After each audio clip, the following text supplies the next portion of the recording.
the electric DC motor. This is the history of the DC motor. Between 1820 and 1900, there were several inventors that helped create the DC motor we use today.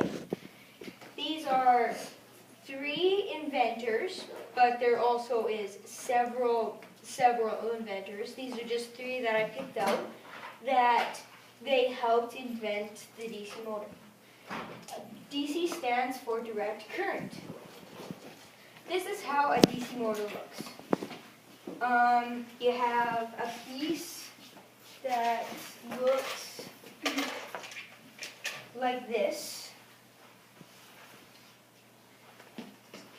and it's a big magnet like this, but rectangle. And how it works is that the green arrows is current, the blue arrows is magnet field, and the red arrows is the force.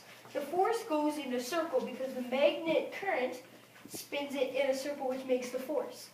The current is when electricity is going through, so it gets the force of the magnet so it gets the magnet field for the force of the wire. Kind of complicated, but that's how this DC motor current works. This is another picture of a motor, how it can be looked in an AC motor. And right here, I'll tell you the parts of it. This is, and we'll look at this one too. The magnet is called the Saturn magnet. It's something that stays still and doesn't spin with the motor, like the magnet. And the wire here is called the armature. The armature is what spins, like the wire that I have right here. And right where you see right in this silver piece that's in a half, it's called the split rings.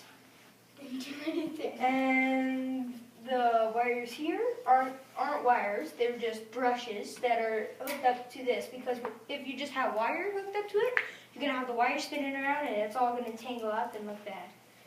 So the reason why there's brushes is because it could slip in there. And they're called terminals. What the DC motor is used for. The DC motor can be used for toys like remote control cars and remote control airplanes and all those kind of toys that you would use at your house for fun. And the vacuum that you could use for cleaning tools. Not just vacuum, you could use like a hair blow dryer or something that you use in your house. There is the fan that uses a motor on the front, because without it, the propeller wouldn't spin like it is now. And yeah, there's not just those three examples, there's so many things that you see in your daily lives that use motors, like iPods and computers and Chromebooks. DC motors. These are examples of what motors look like. There is one that you can find in remote control cars, or like remote control airplanes, and there are motors that you could find that are inside Chromebooks and iPods and computers, like that. This is what a motor looks like inside this motor that you would find in a remote control toy. It has magnets. It has magnets, it has copper wire, which you see copper wire wrapped up, like a whole bunch of it wrapped up all together, it's called weeding. So when you see that, that's called weeding. And when you see wire, it's called wire, like this, and this, and this. And this. Materials needed for a simple motor. Copper wire, battery, copper wire, battery, electric wire,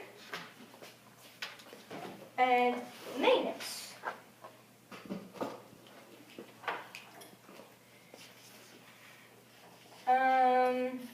And these are 3 examples of what you could make for an easy motor.